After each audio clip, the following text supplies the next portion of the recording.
9 मई 2024 को अपना घर छोड़कर दिल्ली चली आती है। उसके माता पिता उसकी गुमशुदगी का रिपोर्ट नज़दीकी थाने पुरी में कराते हैं। ये कहानी है उड़ीसा की रहने वाली एक समाज सेविका जिसने भुवनेश्वर से समाज सेवा में एमए की डिग्री ली। ये कहानी देश की उस बेटी का है जिसने समाज को अपना परिवार माना, जिसने पूरे देश को अपना घर माना, हर एक असहाय व्यक्ति को सहारा देना अपना लक्ष्य माना। दोस्तों, मैं बात करने जा रहा हूँ एक ऐसे केस के बारे में जिसे सुनकर आपके रोंगटे खड़े हो जाएंगे, जिसे सुनने के बाद इंसानियत के ऊपर से आपका भरोसा उठ जाएगा। उड़ीसा में रहने वाला एक मध्यम वर्गीय परिवार जिसने अपनी बेटी को पढ़ाया लिखाया, उस बेटी को पढ़ाते पढ़ाते जब बेटी समझदार हुई, जब जानने वाली हुई, जब उसने ग्रेजुएशन किया तो उसकी रुचि समाज सेवा में लगने लगी, जिसकी वजह से उसने भुवनेश्वर यूनिवर्सिटी से समाज सेवा में एमए की डिग्री ली। बहुत ही होनहार लड़की जिसने समाज को अपना लक्ष्य मानकर बहुत से जगहों पर समाज सेवा किया, जिसने लगभग 8 सालों तक HIV जैसे बीमारी से लड़ने की जागरूकता फैलाई, साथ ही साथ बहुत से समाज सेवा किए।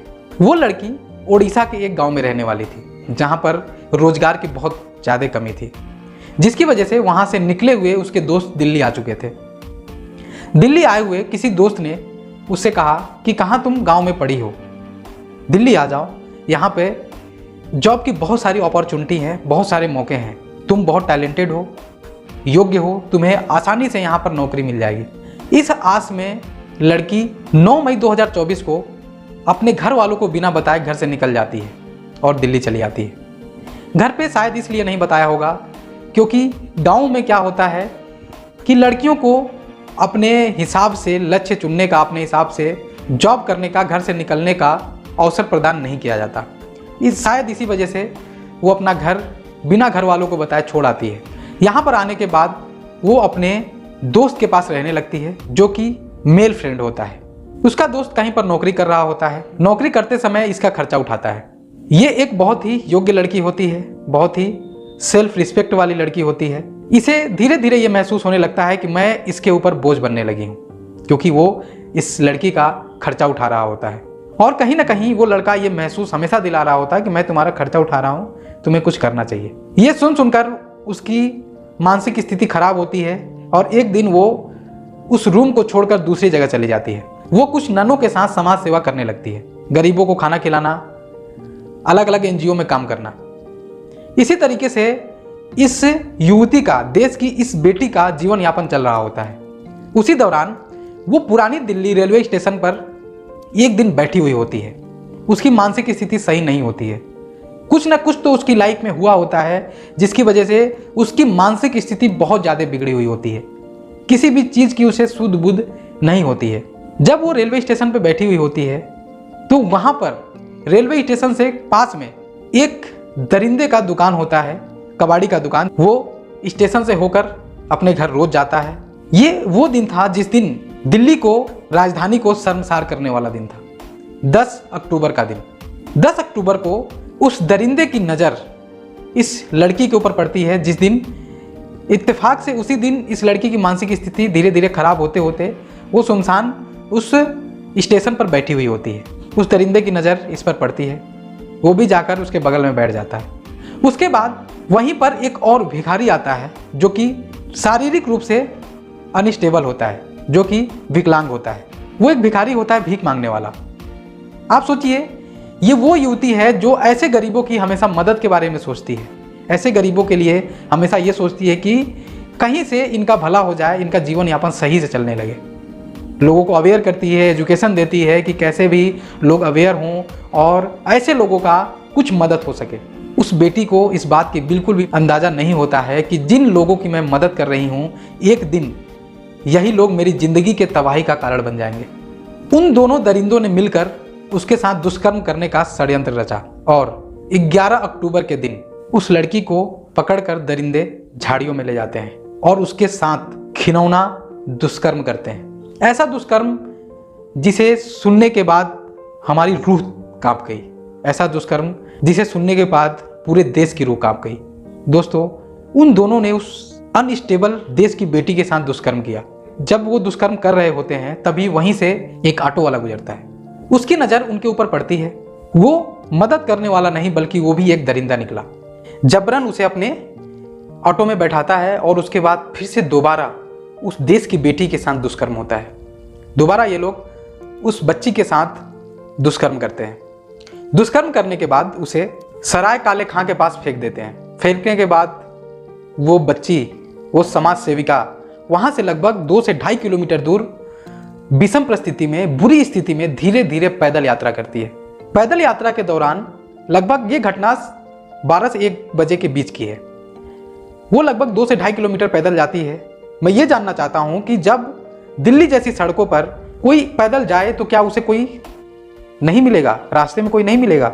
उस रास्ते पे बहुत से लोग उसे देखते हैं, लेकिन उसकी स्थिति ऐसी होती है कि लोग उसकी, कोई भी इंसान उसकी मदद के लिए सामने नहीं आता है। वो धीरे धीरे एक आस में कि कोई हमारी मदद करेगा, इस आस में वो बेटी बहुत दूर तक पैदल जाती है। जब वो असहाय हो जाती है तो एक जगह पर जाकर बेहोश हो जाती है, गिर जाती है। जब वो वहाँ पर बेहोश हो जाती है तो उस रास्ते से आने जाने वाले बहुत से लोग आते जाते हैं, लेकिन कोई उस पर ध्यान नहीं देता। लोग देखते हैं और इग्नोर कर देते हैं। मेरे हिसाब से लोग ये सोच रहे होंगे कि ये मेरे घर की लड़की थोड़ी है, ये तो किसी और की बेटी है, मैं इसकी मदद क्यों करूं, क्यों इसे अस्पताल में भर्ती करवाऊं, पुलिस केस हो जाएगा। बहुत से ऐसे सवाल लोगों के दिमाग में आते होंगे, जिसकी वजह से वो उस लाचार समाज सेविका को उसी स्थिति में लोग छोड़ जाते हैं। लेकिन फिर एक भला मानुस उसी रास्ते से गुजर रहा होता है। वो भला मानुस नेवी का जवान होता है, नेवी का ऑफिसर होता है। वो उस रास्ते से गुजर रहा होता है, तभी वो एक विषम परिस्थिति में पड़ी हुई एक महिला को देखता है। देखते ही उसके पैरों तले जमी खिसक जाती है, क्योंकि वो एक असलियत में जिसे इंसान कहा जाता है वो होता है। वो जब उस समाज सेविका को, उस देश की बेटी को, उस महिला को देखता है तो बहुत सहम जाता है और वो तुरंत वहाँ के नज़दीकी थाने सनलाइट कॉलोनी पुलिस को इन्फॉर्म करता है, पीसीआर कॉल करता है। कॉल करने के बाद वो वहाँ की पुलिस को सारी बातें बताता है। वो बताता है कि इस जगह पे मुझे एक महिला मिली है जिसकी स्थिति बहुत विषम है, जिसको देखने के बाद ऐसा लग रहा है कि इसके साथ बहुत बुरा हुआ है, इसे मारा पीटा गया है। ये बताते बताते साथ में ये भी बताता है कि इस बेटी के, इस महिला के प्राइवेट पार्ट से बहुत ज़्यादा खून का रिसाव हो रहा है, बहुत ज़्यादा खून बह रहा है। ये सुनते ही पुलिस फौरन वहाँ पर पहुँचती है और उसे तुरंत एम्स ट्रामा सेंटर में भर्ती कराया जाता है।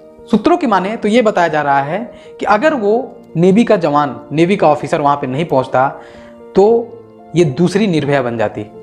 ये भी समाज सेविका, ये भी देश की बेटी आज हमारे बीच नहीं होती। लेकिन उसे तुरंत एम्स ट्रामा सेंटर में भर्ती कराया जाता है। उसके बाद सारी पुलिस डिपार्टमेंट वहाँ पर पहुँचती है। एसीपी लाजपत नगर ऐश्वर्या सिंह जब उस महिला की स्थिति को देखती है तो वो सहम जाती है और वो प्रण कर लेती हैं कि जब तक मैं इस बेटी की आरोपियों को सजा नहीं दिला देती तब तक मैं चैन से नहीं बैठूंगी। वो तुरंत टीमों का गठन करती है। गठन करते समय वो ये बताती हैं कि जो भी लोग सिर्फ सर्विस करना चाहते हैं वो इस टीम में शामिल ना हो। जिन लोगों को अपने घर जाना है वो घर जाएं, जिनको खाना खाना, जिनको जो करना वो करें। हमारे साथ सिर्फ वही इस टीम में शामिल होगा जो सच में ऐसी बेटियों को न्याय दिलाना चाहता होगा। फिर वो 10 टीमों की गठन करती हैं। महिला जैसे ही थोड़ी सी होश में आती है उससे पूछताछ किया जाता है, लेकिन उसकी मानसिक स्थिति इतनी बुरी होती है कि वो कुछ बताने के लायक नहीं होती है, कुछ नहीं बता पाती। धीरे धीरे जब उसका मेडिकल ट्रीटमेंट होता है, थोड़ा सा उसकी स्थिति सही होती है, तो ऐश्वर्या सिंह एक प्लान बनाती हैं और वो प्लान ये होता है कि अपने डिपार्टमेंट में से एक कांस्टेबल को, लेडी कांस्टेबल को उस लड़की के साथ, उस महिला के साथ सिविल ड्रेस में, और एक उड़िया महिला को सिविल ड्रेस में उनके साथ भेजती हैं। जो सिविल ड्रेस में महिला जाती हैं उनका नाम संगीता होता है। जब कुछ समय उनके साथ वो बिताती हैं तो धीरे धीरे जब उस महिला को, उस लड़की को समझ में आता है कि हमारे अपने हैं, जब उसे सहजता महसूस होती है तब वो अपनी आप बीती हेड कांस्टेबल संगीता से बताती है। संगीता जी जब ये बात सुनती हैं तो वो सहम जाती हैं कि ऐसे ऐसे लोग जिन पे हम भरोसा भी नहीं कर सकते, वो इस महिला के साथ, इस बेटी के साथ दुष्कर्म किया है। वो कुछ ही बात बता पाती है क्योंकि उसकी मानसिक स्थिति अभी भी सही नहीं होती है। वो बताती है कि 3 लोग थे जिसमें से एक फिजिकली अनस्टेबल था। ये सुनते ही संगीता पूरे डिपार्टमेंट को इन्फॉर्मेशन देती है, सबको इन्फॉर्म करती है। तुरंत टीमों की गठन तो हुई ही होती है। सारी पुलिस डिपार्टमेंट, पूरी दिल्ली पुलिस इसके लिए अलर्ट हो जाता है। और एसीपी ऐश्वर्या सिंह तो प्रण ले ही चुकी होती है कि जब तक मैं इन आरोपियों को ढूंढूंगी नहीं तब तक मैं सुकून से नहीं बैठूंगी। फिर ऐश्वर्या सिंह पूरी दिल्ली में छानबीन शुरू कर देती है। छानबीन के दौरान लगभग 700 सीसीटीवी को खंगाला जाता है और लगभग 150 से अधिक ऑटो रिक्शा वालों के साथ इन्वेस्टिगेशन होता है। तब जाकर लाजपत नगर के कैमरे में, सीसीटीवी कैमरे में ऑटो रिक्शा का नंबर वहां पर आता है। उस नंबर के थ्रू पुलिस उस अपराधी तक, उस दरिंदे तक पहुंचती है। 30 अक्टूबर के दिन वो दरिंदा पकड़ा जाता है। जब दरिंदा पकड़ा जाता है तब वो दरिंदा छठ के एक दिन पहले घर जाने की प्लानिंग कर रहा होता है। दरिंदा पकड़ा जाता है। जैसे ही एक दरिंदा पकड़ा जाता है उसके थ्रू 2 और दरिंदे 2 और 4 तारीख के बीच में पकड़े जाते हैं। ये वो दरिंदे होते हैं जो इस महिला के साथ दुष्कर्म किए होते हैं। ये वो दरिंदे होते हैं, इनकी थोड़ी सी मैं आपको पहचान बता देता हूँ। ये कहाँ के रहने वाले होते हैं और ये क्या होते हैं, कौन होते हैं, इनके बारे में थोड़ा सा मैं आपको जानकारी दे देना चाहता हूँ। ये जानकारी इसलिए देना जरूरी है क्योंकि जब आप कभी भी कहीं भी जाएं, अगर आप महिला हैं तो इन जैसे लोगों से भी आपको सतर्क रहने की आवश्यकता है। जो पहला आरोपी है, जो सबसे पहले पकड़ा जाता है, वो बिहार का रहने वाला होता है, जिसका नाम प्रभु महतो होता है, जिसकी उम्र लगभग 28 वर्ष होती है। ये 7 भाई होते हैं। इसके माता पिता के 7 भाई होते हैं, जिसमें से प्रभु महतो, ये दरिंदा प्रभु महतो भी होता है।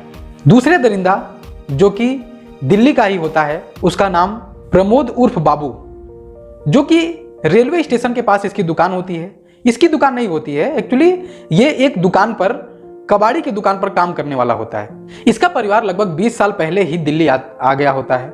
ये दिल्ली में पहले से ही रह रहे थे। यहाँ पर आने के बाद ये कबाड़ी की दुकान में काम करता है और उसी रास्ते से इसे हमेशा आना जाना होता है। ये हमेशा स्टेशन वाले रास्ते से ही होकर अपने घर जाता था। उसी दौरान घर जाते समय ही इसने ऐसी दरिंदी भरी सोच इसके अंदर आई और इसने इतनी खतरनाक जुर्म को अंजाम दिया। तीसरा दरिंदा, आपने कभी नहीं सुना होगा कि ऐसे भी लोग इतनी घिनौने अपराध कर सकते हैं। तीसरा दरिंदा मोहम्मद शमसुल उर्फ राजू, जो कि फिजिकली रूप से अनस्टेबल होता है, जो कि विकलांग होता है। वैसे तो दोस्तों विकलांग वर्ड नहीं यूज करना चाहिए, दिव्यांग यूज करना चाहिए सम्मान के लिए, लेकिन मैं इसको विकलांग भी नहीं, इसे लंगड़ा कहना चाहूंगा, क्योंकि इसने जिस तरीके की जुर्म को अंजाम दिया है उसके लिए इस विकलांग को लंगड़ा कहना भी गलत नहीं है। ये एक भिखारी होता है, भीख मांगने वाला। आप सोचिए, वो समाज सेविका ऐसे कितने भिखारियों को, ऐसे कितने असहाय लोगों की अपने जीवन में मदद की होगी अपने पूरे करियर में। बस दोस्तों, ये दर्द भरी दास्तां, ये दिल को दहला देने वाली दास्तां जब पूरे देश में फैलती है तो पूरे देश में हाहाकार मच जाता है। जो भी इस घटना के बारे में सुनता है उसके पैरों तले जमीन खिसक जाती है, वो अपनी बेटियों को एक कदम पीछे धकेल देता है। यही सब घटनाएं ऐसी होती हैं जिससे हमारा परिवार अपनी बेटी को बाहर भेजने में संकोच करता है, इन्हीं सब दरिंदों की वजह से। ये सब दरिंदे हमारे आपके बीच में ही होते हैं।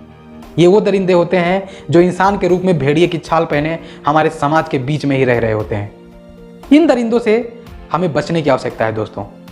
इन दरिंदों को हमें सामने लाकर इनके साथ ऐसा करने की आवश्यकता है जिससे कि कोई भी ऐसी भेड़िए की छाल पहने हुए, भेड़ियों की नस्ल वाला ऐसा कोई भी इंसान रूपी हैवान ऐसा करने से पहले 1000 बार सोचे। मेरा मानना यह है कि इन लोगों के केस को फास्ट ट्रैक कोर्ट में चलाना चाहिए और जल्द से जल्द, जैसे निर्भया के अपराधियों को, उस बेटी के अपराधियों को फांसी की सजा मिली, इन लोगों को भी जल्द से जल्द फांसी की सजा होनी चाहिए। अगर मेरी माने तो हमारे कॉन्स्टिट्यूशन में, हमारे संविधान में एक ऐसा प्रावधान होना चाहिए कि जो भी अपराधी ऐसा अपराध करता है उसके साथ इस अपराध की सजा ऐसी होनी चाहिए जिसे देखकर ऐसा अपराध करने वाले लोग या ऐसा अपराध करने की सोचने वाले लोगों की भी रूह तक कांप जाए। बाकी आपका इस दुख भरी दास्तां को सुनने के बाद आपका क्या डिसीजन है, आप क्या चाहते हैं, अपना राय साझा करें। क्या आप भी चाहते हैं कि इनको सिर्फ फांसी की सजा हो या इससे भी ज्यादा कुछ और चाहते हैं? आपके हिसाब से ऐसे लोगों को किस तरीके की सजा होनी चाहिए? इस कहानी में, इस दर्द भरी दास्तां में बस इतना ही। मैं आपसे फिर से कहूँगा, सतर्क रहिए और अपनी बेटियों को इतना एक्टिव बनाइए, इतना सशक्त बनाइए कि ऐसे दरिंदों से निपटने के लिए वो काफ़ी हों। कभी भी अपनी बेटी को अकेला महसूस मत होने दीजिए। कभी भी अपनी बेटी को घर से दूर जाने पर मजबूर मत करिए। कभी भी अपनी बेटी को पराया मत समझिए, क्योंकि बेटियां हमारे देश के लिए लक्ष्मी होती हैं, देवी होती हैं, क्योंकि बेटियां भी हमारे समाज का हिस्सा होती हैं। इसलिए हम कुछ ऐसा ना करें कि हमारी बेटी हमारा घर छोड़कर कहीं जाए और उसके साथ ऐसा दुष्कर्म हो। बाकी आप इसके बारे में क्या सोचते हैं, कमेंट सेक्शन में अपनी राय साझा करें। जय हिंद।